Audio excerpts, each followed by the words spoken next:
Okay, but we're in Armageddon. Who cares? It's time to focus right here, right now. Hikaru Nakamura in second place coming into round 7.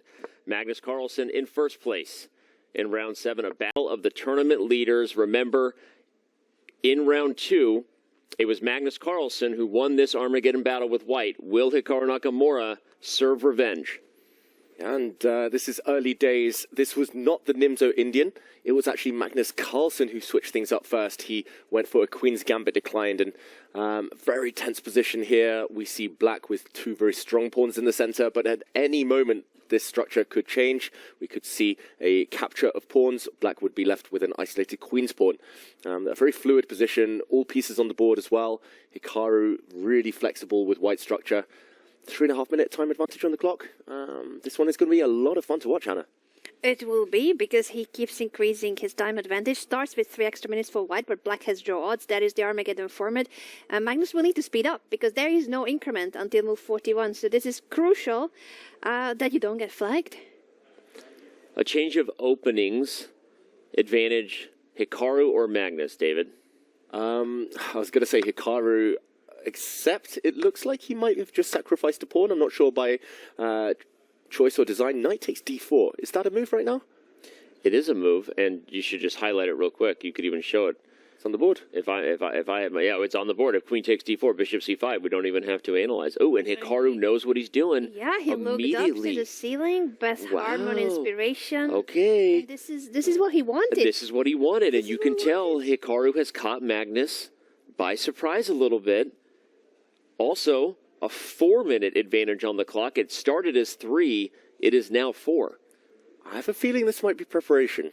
Wow. I think it is. Yeah. He's only spent, what is it, 37 seconds, Hikaru, to play 17 moves. That's an average of just over 2 seconds per move, but over the board that is tough, and it's a complicated position. Nobody gives up a pawn like that and reacts instantly, without a shake of the head, without a pause even. Magnus here, he's walked into a landmine. He did. Apparently knight takes d4 is a mistake, and here the best move for black, all the suggestions of the computer are to give up the rook, not move it, give up the exchange. He moves it though.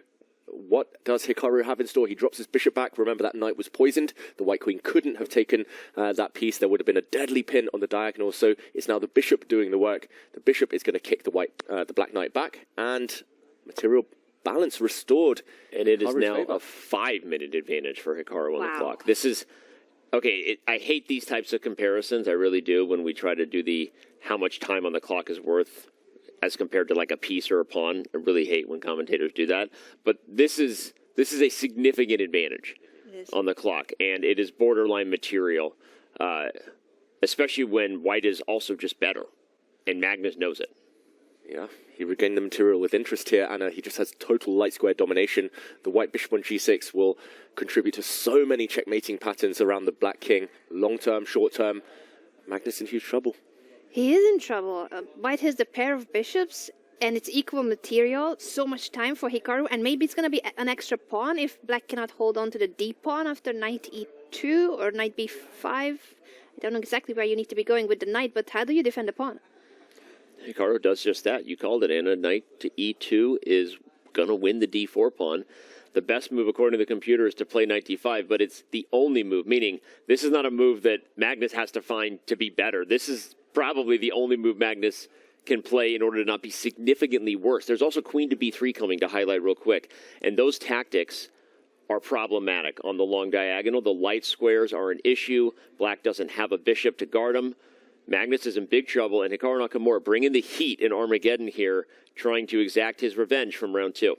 Look at the body language as well. I was just going to say the same, David. He's so confident. You can see it. You can see it while also looking at Magnus doing the opposite. He knows he's in a very, very difficult spot here, if not already lost the position. Knight d5, that is a tough move. It's just giving away a pawn, but I think the idea is to land a potential knight f4 idea. The black knight will continue its journey if the white knight on e2 ever moves, but Magnus doesn't find it. The blue arrow move not found, and the bar continues to climb, to grow. Magnus looking up at the screen in the tournament hall. He's checking the move counter. We've reached 20 moves. Still another 20 before he gets any increment. He's already down to 3 minutes. Danny, you mentioned it's worth material here. I fully agree. And again, I hate those comparisons because it's always subjective. It's like saying the bishop pair is worth 7 and the knight and bishop are worth 6. The math doesn't matter. What matters is the specifics of the situation. But this specific situation sucks for Magnus. He's down a ton of time on the clock, and it is so much against a guy like Hikaru who's so fast.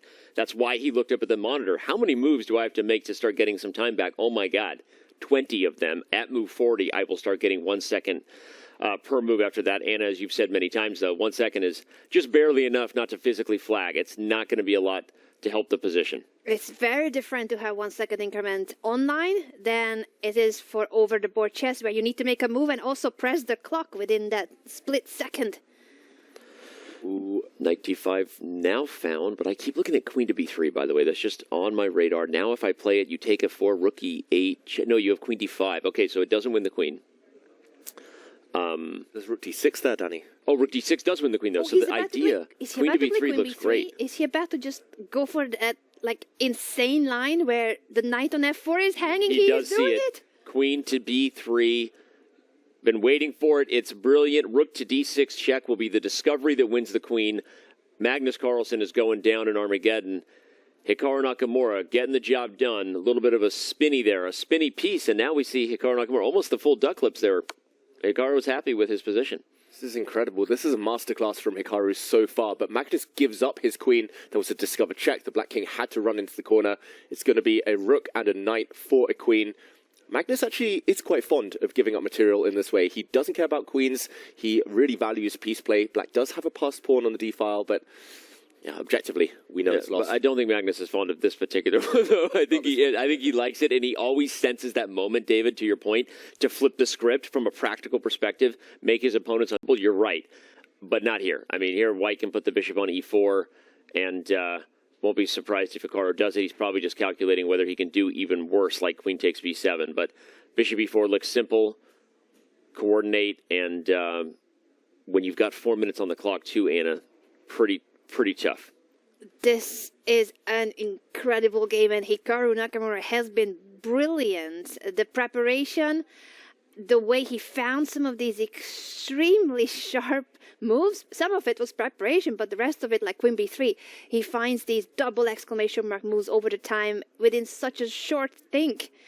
It's funny, I was wondering, I kind of had a feeling he was calculating queen takes b7. Indeed he was, and Hikaru is so accurate, David. You've said it many times, that when he has the chance to do whatever it is, to put his foot down in these positions and just ruthlessly convert, he often does. Yeah, this is why he's so consistent in Title Tuesday, so dominant in Bullet Brawl. Hikaru, he senses when to change the speed. I mean, he's slowing down now, really professional, because he's done the hard work. He's got the material advantage. He's got 4 extra minutes.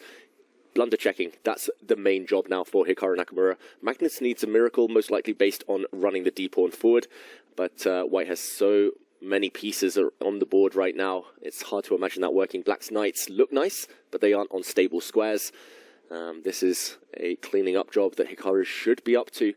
Nerves are the only real thing that can get in the way right now. But Magnus, we saw it earlier in the tournament. 26 out of 31 Armageddon games won. That is incredible. It looks like this might be one of the rare exceptions. And that was 26 out of 31, by the way, before he got Armageddon and won again. I believe it probably is even better now than it was. Not that the stats matter. You made your point. I'm just saying, yes, Magnus Carlsen is pretty dominant in Armageddon, and we'll get an accurate and updated Magnus Carlsen lifetime Armageddon score at some point, but yeah, point proven, and it's not easy to beat Magnus in the Armageddon format, but Hikaru on his way to doing it.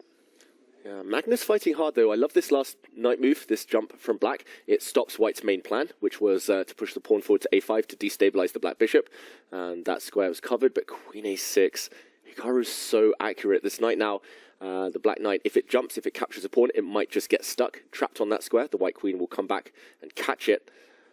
Magnus, I'm guessing he's going to continue journeying in with his knights, but Black's bishop is actually a real source of concern here. Anna, Hikaru, he's just moved up all the gears. Look at the time advantage still intact. This is huge, and this is move 28. Magnus still needs to play 13 moves before there's any increment. He's playing knight to d2 with the idea that then the knight can jump to b3. That's a way of stopping White from pushing a5. So I think he is at least finding an immediate way to not be immediately lost. But it's still concerning. Hikaru is pushing a5 regardless, so he's saying that I don't care about knight b3. Yeah, I guess the idea was to maybe take the black bishop and the white pawn would have become super strong. But Magnus is actually also trying to get a knight e2 check trick in at some point. It doesn't work right now because the queen can go all the way back from a6. She is spying that square. But watch out for the knights to get dirty there against the white's king. You have to be careful. Knight takes e4 would unleash a rook on f8 to maybe capture a bishop on f2 at the end of some of those lines. So the reason I highlight is because if Magnus can somehow remove the queen or play d3 and cut off the queen's gaze, it is tricky. You're right. So as best as you can make it tricky, down a queen, down a ton of time, and objectively losing against Hikaru Nakamura, Magnus Carlsen is doing just that. Yeah, he's staying alive, and that's the main thing. In a lost position, again, good tip for everyone at home, just postpone the inevitable. You might get a chance later. Just keep fighting as long as possible. Keep setting traps for the opponent to fall into. White's bishop moves, just preventing any of those tricks that you mentioned there, Danny. Really nice, maybe unexpected move there from Magnus. There was a peer over at the clock. He's getting nervous now. He knows he's got to speed up. He's not found his rhythm. Knight back to b3, attacking White's rook in the corner. The rook will shift. Centralize maybe to the d1 square. That would be the most logical move to blockade Black's pass pawn. What's Magnus got up his sleeve? It's looking tough. Is he going to try to push the d pawn, but that invites the trade of bishops? He's doing so. His pass pawn is his only chance in this position, and the white king, if there's any tricks with the checks that you mentioned, Danny. Yeah, but as you said, it also invites simplification now. And Hikaru, David, you already shouted it out, but I'm going to double down on the point. Hikaru managing that time advantage so well. And again, if you're watching this and you're a young, ambitious player or an ambitious tournament player, doesn't matter what age you are, the point is Hikaru really putting on a master class of dictating the tempo and just recognizing that why give my opponent any unnecessary chances? Use the other advantage I've earned, which is the one off the board on the clock. And that's why he's able to continue to play these just super accurate moves. And we called it material earlier on, that it was a material time advantage. And that probably paid off, because if that was a mutual time scramble, David, that might have been nasty. There were some tricks with the knights, and it wasn't fun. But now Hikaru has made it look easy, and I think this one is all but over. Yeah, it looks like he's extremely close now. As long as he avoids any blunders to do with Black's pass pawn, then White has the queen. White also has some seriously strong pawns of his own. Yeah, again, note how Hikaru, he always pauses when there's about to be captures or some hardcore calculation needs to be done when the opponent has a threat. When it comes to maneuvering, piece placement, he's so good at trusting his instincts there. So definitely one for any improving player at home. The most clinical way of doing this, I'm not 100% sure. I would really want to kick this black knight out of the f4 square, if possible. Will he try to do that with his queen, with a pawn? Yeah, you can play g3. You could play queen b4 as well, which attacks the knight and guards d2. Maybe even queen f7 as a way to attack the knight. Okay, he goes for the pawn move, which that's the most human way to do it. As long as you've calculated that your king doesn't get in trouble, that makes a ton of sense. And you love your queen where she's at anyway, because she helps the a-pawn advance. And d2 by Magnus, though he's not moving the knight because he's got this trick with rook e1 check and promoting his pawn in case of a capture. King f1. Now Hikaru in blue arrow territory. That's dangerous territory. Oh, king Gotta f1, find king f1. The only way to keep his advantage. Only winning move for Hikaru Nakamura. Under 2 minutes now. Will he find it? The blue arrow shows it. King to f1, covering any checks. Talk about Magnus Carlsen just making life difficult. Here we are seeing Hikaru Nakamura put on a master class in Armageddon as white. Yet it's not easy against Magnus. And just, oh my God, he doesn't see it. He played queen b4. Look at this, Magnus. And rook d4. I don't think Hikaru saw that move. He did not. Oh my God! The head shake shows that he did not see this. If the rook is captured, there's knight e2, fork, picking up the queen. And he sees that he has to take d2 now. Wow! Oh my gosh! Now Magnus what should a comeback! Oh my gosh, Magnus Carlsen pulling a rabbit out of the hat. Will it be enough? Remember, a draw wins as black. All he has to do is hold this game to win in the Armageddon format. He did everything perfectly, Hikaru, for 35 moves. On the 36th move, he slipped, he blundered. This should be a draw, but White's pawns are so dangerous. Look at them, racing down the board. This is still not easy at all for Magnus Carlsen. He will, however, get the increment now. They've just reached move 40, 1 second after every move. Can those pawns win the day for Hikaru Nakamura? He needs to win it all over again. The game started again, basically. He needs to, and he knows it. And that's the hardest part, when you know that you were completely winning and you spoiled it. He needs to somehow put that behind him, but at the same time, he's playing a game with only a few seconds on the clock. Can he do it? Can Hikaru forget about his missed chance? Like, he was completely winning. It may not even matter if he can forget about it, because at this point, the position is probably objectively holding for black, and as long as Magnus Carlsen can do what he does, I am just shocked here. Hikaru played brilliantly. He brought brilliant prep to the board. He literally had a brilliant move in this game with queen to b3. He defined the term brilliant on his way to what looked like an Armageddon victory over Magnus Carlsen, but he's the GOAT for a reason. Magnus doesn't give up, and in this situation, heck, Magnus might be playing for a win here if he can gather some of those pawns. No, Hikaru might simplify. Magnus might flag. He almost flagged. He wasn't down to 1 second, and there's only 1 second. He's about to flag again. Wow, Magnus Hikaru looking like the edge. 1 second again. He's going to flag. He lost flagged. Oh my gosh. Oh my god, the reaction of Magnus. What in the world did we Cannot just see? believe it. Magnus is like, he knows that he should have held. Hikaru comes back sheepishly like, oh man, I don't know what happened there. Magnus smiles. What in the world? Game. Hikaru was winning on the board. He was winning on the clock.